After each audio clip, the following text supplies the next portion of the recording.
what ways is this material especially relevant to the challenges that we all, people in general, but we all are facing today? Well, we're living in a time where many of the old structures of meaning making, of authority, of identity, of belonging are simply breaking down. I think that's even an old song by now. We've all heard that so many times. But people do feel overexposed, they feel unseen, they feel hyper-connected, yet profoundly disconnected from themselves.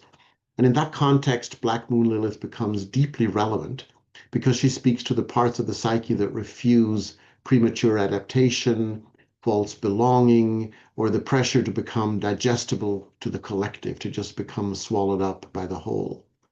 Lilith often emerges precisely there where something in us can no longer comply with the roles that we've inherited. We have exhausted identities that we no longer fit into, or systems that demand self-abandonment in exchange for being accepted. And when we just can't do that anymore, that's where Black Moon Lilith is speaking. Many people today are encountering this through burnout, rage, numbness, alienation, relational rupture, creative paralysis, bypassing what really matters, or a growing sense that the life that they built simply no longer reflects the deeper truth of who they are. And that can be devastating and literally like pulling the rug from under your feet in so many ways. And what makes this especially important now is that we are entering an era that requires greater psychological complexity and also authenticity. The old binaries simply no longer hold. Good and bad is just no longer what it used to be, and all other binaries that we're so comfortable with on a daily basis are no longer true. Lilith invites us into the difficult but necessary work of staying in relationship with what has been exiled, unassimilated, or culturally rejected within ourselves. And so, what have we said no to that we really should have accepted? It's not about glorifying rebellion or making us all into, third finger renegades. It is, for the sake of being a renegade, but it's to recover vitality, to recover eros, to recover imagination, and a much more honest, can we say, relationship, to soul.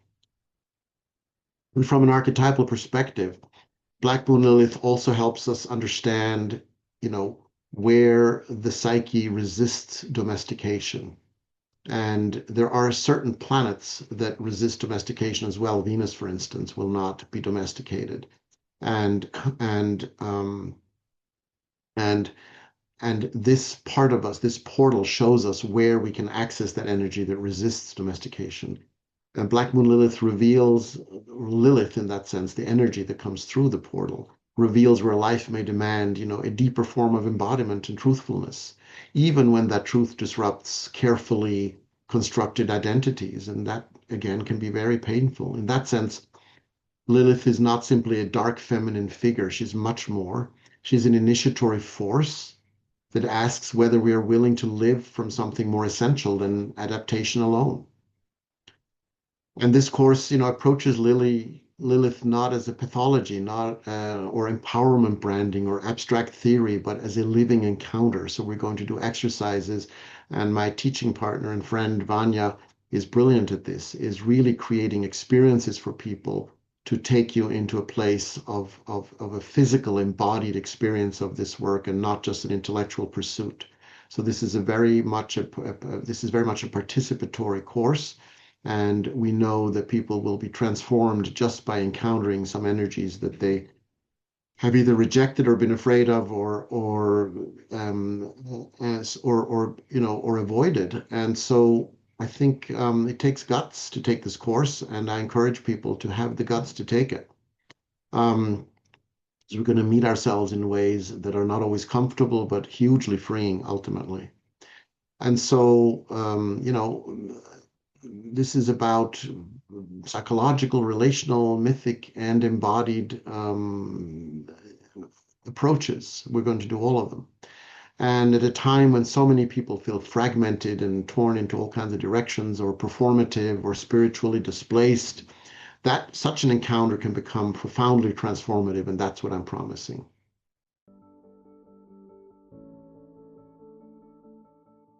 So you might ask, what makes this course different from other astrology or depth psychology offerings that are out there? So what makes this course different is that we approach Black Moon Lilith as a living psychological and archetypal encounter rather than as a fixed interpretation or a collection of keywords or a purely technical astrological factor. It is a living encounter moment. It is an experience through a portal. That's different. Many astrology courses understandably focus on information, on signs, houses, aspects, mythology. Even my own courses are much more sort of grounded and down to earth. And many depth psychology courses remain largely conceptual. And so we're really into having experiences. And this is, again, why I'm so excited to partner with Vanya on this, because she's brilliant at this. And how can we actually embody some of this work that we're all talking about in the depth psychological world and in the archetypal astrological world, but how can we actually get this into the body? That's a big plus for me and what really sets this apart. What we're creating is much more experiential and relational and embodied. The goal is not to simply learn about Lilith, but to enter into deeper dialogue with those dimensions of the psyche that Lilith constellates. So the course brings together archetypal astrology, depth psychology, myth, embodied practices, imaginal work, and relational inquiry. We're going to ask the question, why is Lilith particularly relevant at this time in history? And that's something that I really want to, bring up. We're interested in how Lilith actually appeared in lived experience through relationships, through creativity, through refusal, through eros, through symptoms, through longing, through exhaustion, projection, silence, even moments where life no longer allows us to remain divided against ourselves. Think about that. Where in your life, a simple question to ask if this might be useful for you, where in your life are you divided against yourself? Where are you doing things against your permission? And these are really important questions to ask. And when that's no longer okay, when that's no longer acceptable to you, that's where Lilith is useful as a tool, as an energy that you can access in you to say no, to refuse, to move on, to grow, to move past those limitations and compromises that we all make all the time. Another important difference is that we are intentionally moving beyond both simplistic empowerment narratives and pathologizing interpretations. So it's not about something that's wrong with you or something that is simply this or I am that. And there's a lot of that out there around Lilith, unfortunately. There's a lot of what I call Instagram Lilith, and that's not what we're doing here. Lilith is neither reduced to rebellion nor is she framed as dysfunction. We treat her as a complex initiatory force that can disrupt, deepen, and even reorient a person's relationship to soul completely through embodiment and through meaning making. The course is also deeply informed by the current cultural moment. We are living in a time of profound transition. As I said, we're going to look at this in context to history, where many inherited structures are breaking down and people are searching for more honest forms of participation, what astrologers call the age of Aquarius and more. Identity, intimacy, and imagination, all of these are breaking down and are being reworked. Lilith becomes especially relevant in such times because she often appears precisely where the psyche resists falseness and where the old ways no longer work, where fragmentation or premature certainty are simply not acceptable. And finally, Vanya and I, bring two distinct but complementary lenses into the work. My background in archetypal astrology and decades of work with archetypal patterning are in ongoing dialogue with Vanya's relational, clinical, and embodied perspective.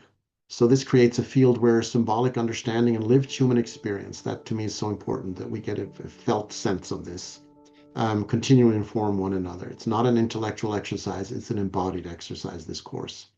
The result is this course that we have created that is not only intellectually rich, it certainly will be that, but it's also psychologically grounded, it's emotionally nuanced, and most importantly, as I have said now many times, it is deeply participatory. So come and join us.